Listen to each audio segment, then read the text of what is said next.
എക്സാലോജിക് ഗുരുതര നിയമലംഘനം നടത്തിയെന്ന SFIOയുടെ എതിർ സത്യവാങ്മൂലം. ചില സാമ്പത്തിക ഇടപാടുകൾ സംശയകരമാണ്. നികുതി അടച്ചതുകൊണ്ട് മാത്രം രണ്ട് കമ്പനികൾ തമ്മിലുള്ള ഇടപാട് നിയമപരമാകില്ല. രാഷ്ട്രീയ നേതാക്കൾ 135 കോടി രൂപ വാങ്ങിയെന്ന വെളിപ്പെടുത്തൽ ഉള്ളതുകൊണ്ട് തന്നെ പൊതു താൽപര്യം ഉൾപ്പെടുമെന്നും SFIയുടെ സത്യവാങ്മൂലത്തിൽ പറയുന്നു. SFIO സത്യവാങ്മൂലത്തിന്റെ പകർപ്പ് റിപ്പോർട്ടർ എക്സ്ക്ലൂസീവ്. വിവരങ്ങളുമായി ശ്യാം ദേവരാജാണ് ചേരുന്നത്. ശ്യാം ദേവരാജ്, ഇപ്പോൾ ഗുരുതര നിയമലംഘനങ്ങളൊക്കെ കണ്ടെത്തി എന്നുള്ളൊരു വാദവും ആണ് SFIO മുന്നോട്ട് വയ്ക്കുന്നത്. SFIയുടെ സത്യവാങ്മൂലത്തിൽ എന്തൊക്കെ പരാമർശങ്ങളാണ് എക്സാലോജിക്കിനെതിരെയുള്ളത്?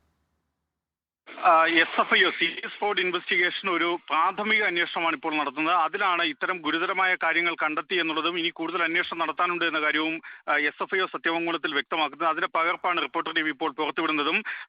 കർണാടക ഹൈക്കോടതിയിൽ സീരീസ് ഫ്രോഡ് ഇൻവെസ്റ്റിഗേഷൻ അല്പസമയം മുമ്പ് നൽകിയ സത്യവാങ്മൂലത്തിന്റെ പകർപ്പാണിത്. ഇതിൽ പറയുന്ന ഏറ്റവും പ്രധാനപ്പെട്ട കാര്യം SFIO സത്യവാങ്മൂലത്തിന്റെ ഉള്ളടക്കം എന്നത് എക്സാലോജിക് സൊല്യൂഷൻസ് ഗുരുതര നിയമലംഘനം നടത്തി എന്ന കാര്യമാണ്. ഇത് ഉൾപ്പെടുന്നതാണ് ഇടക്കാല റിപ്പോർട്ട്. അതായത് നേരത്തെ ഇടക്കാല റിപ്പോർട്ടിനെ സംബന്ധിച്ചാണ് ഹൈക്കോടതിയിൽ വാദം നടന്നത്. ആ ഇടക്കാല റിപ്പോർട്ടിന്റെ മേലുള്ള കാര്യത്തിലാണ് ഇപ്പോൾ SFIO നിലപാട് വ്യക്തമാക്കുന്നത്. എക്സാലോജിക് ഗുരുതര നിയമലംഘനം നടത്തി എന്നാണ് ഇടക്കാല റിപ്പോർട്ട്. അതിന്റെ അടിസ്ഥാനത്തിലാണ് സീരീസ് ഫ്രോഡ് ഇൻവെസ്റ്റിഗേഷൻ അന്വേഷണം നടത്തുന്നത്. ഇടക്കാല തലസ്ഥിതി റിപ്പോർട്ട് അനുസരിച്ചാണ് SFIയുടെ അന്വേഷണം. ചില സാമ്പത്തിക ഇടപാടുകൾ എക്സാലോജിക്കും CMRലും മാത്രമല്ല ഇതിൽ KSIDC കൂടി ഉൾപ്പെടുന്നുണ്ട്. ഈ മൂന്ന് ഏജൻസികൾക്കെതിരെയാണ്, ഈ മൂന്ന് കമ്പനികൾക്കെതിരെയാണ് അന്വേഷണം. ഇതിൽ ചില സാമ്പത്തിക ഇടപാടുകൾ സംശയകരമാണ് എന്നുകൂടി സത്യവാങ്മൂലത്തിൽ പറഞ്ഞു വെക്കുന്നുണ്ട്. ഇക്കാര്യത്തിലാണ് SFIO അന്വേഷണം നടത്തുന്നത്. എക്സാലോജി കമ്പനി നികുതി അടച്ചു എന്നതാണ് അവർ നേരത്തെ നൽകിയ രേഖകളിലൊക്കെ പറയുന്നത്. പക്ഷേ നികുതി അടച്ചതുകൊണ്ട് മാത്രം കാര്യങ്ങൾ നിയമപരമാകില്ല. ചില നിയമവിരുദ്ധതകൾ ഇതിലുണ്ട്.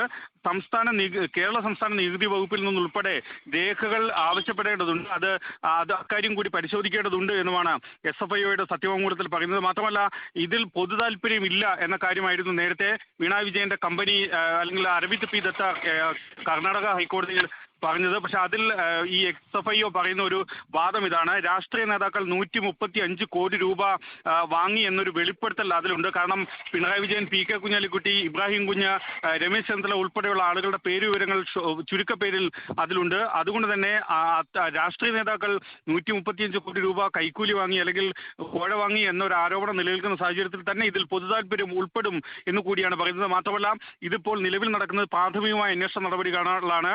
ഈ കമ്പനികൾക്കെതിരെ ഒന്നും പ്രോസിക്യൂഷൻ അനുമതി ഉൾപ്പെടെയുള്ളവ നേടിയിട്ടില്ല. അതുകൊണ്ട് തന്നെ അതെല്ലാം അന്വേഷണത്തിന്റെ ഭാഗമായി കുറച്ചുകൂടി രേഖകളൊക്കെ സംഘടിപ്പിച്ച് അന്വേഷണം മുന്നോട്ട് പോകുന്ന ഘട്ടത്തിൽ പ്രോസിക്യൂഷൻ അനുമതി നേടേണ്ടതാണ് എന്നുമാണ് SFIO കർണാടക ഹൈക്കോടതിയിൽ നൽകിയ സത്യവാങ്മൂലത്തിൽ പറയുന്നത്. ആ സത്യവാങ്മൂലത്തിന്റെ പകർപ്പാണ് നമ്മളിപ്പോൾ പുറത്തുവിടുന്നത്.